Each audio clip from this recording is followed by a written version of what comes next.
দর্শক, আমরা এই মুহূর্তে দাঁড়িয়েছি শীতলকুচির কাজের দিঘিতে। আর এখানে আপনারা দেখছেন উকিল বর্মনের স্ত্রী, তিনি কিন্তু বিএসএফ এর গাড়ির সামনে একদম মাথা টেকে শুয়ে পড়েছেন। আপনারা দেখছেন উকিল বর্মনের স্ত্রী, অর্থাৎ বাংলাদেশের দুষ্কৃতীদের দ্বারা যে অপহরিত আমাদের ভারতীয় কৃষক, সেই কৃষকের স্ত্রী কিন্তু বিএসএফ এর গাড়ির সামনে দাঁড়িয়ে। গ্রামবাসীরা একাংশ এখানে জড়ো হয়েছেন, বিএসএফকে বিক্ষোভ দেখাচ্ছেন।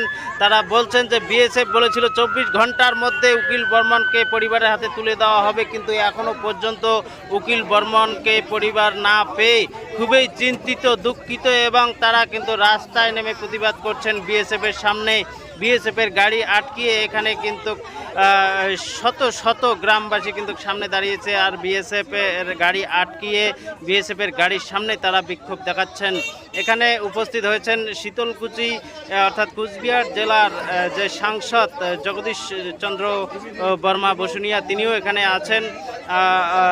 এবং উপস্থিত আছেন শীতলকুচির তৃণমূল নেতা তপন গুহ থেকে শুরু করে বিভিন্ন নেতা নেত্রীরা এখানে উপস্থিত রয়েছেন। আপনারা দেখছেন বিএসএফ এর একদম সীমান্তবর্তী এলাকা, যেখানে উকিল বর্মনের বাড়ি, আর সেই এলাকাটা কিন্তু একদম সীমান্তবর্তী এলাকায়। স্বাভাবিকভাবে উকিল বর্মন প্রতিদিন তার জমিতে, অর্থাৎ কাঁটাতারের বেড়ার ওই দিকে বাংলাদেশের দিকে যে জমি ছিল, সেই জমিতে প্রতিনিয়ত কাজ করতে যেত। গত পরশু দিনও তিনি কাজ করতে গিয়েছিলেন। আর এমন সময় কিন্তু উকিল বর্মনকে বাংলাদেশি দুষ্কৃতীরা তুলে নিয়ে যায়।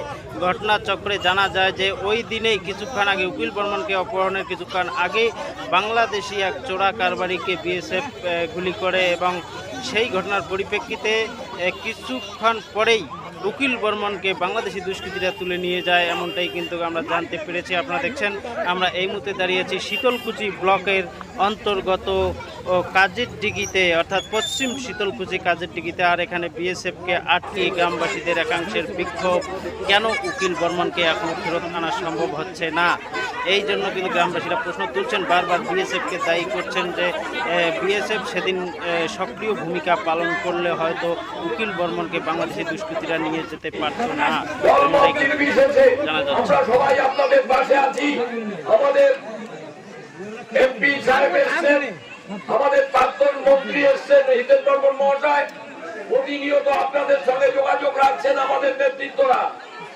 আমাদের একটাই অনুরোধ, আমরা বিএসএফদের অফিসারদেরকে কাজ করার সুযোগ করে দিই, এবং তারা প্রতিনিয়ত চেষ্টা করছে, যেটা একটা প্রেস্টিজ, ম্যাটার অফ প্রেস্টিজ হয়ে দাঁড়িয়েছে।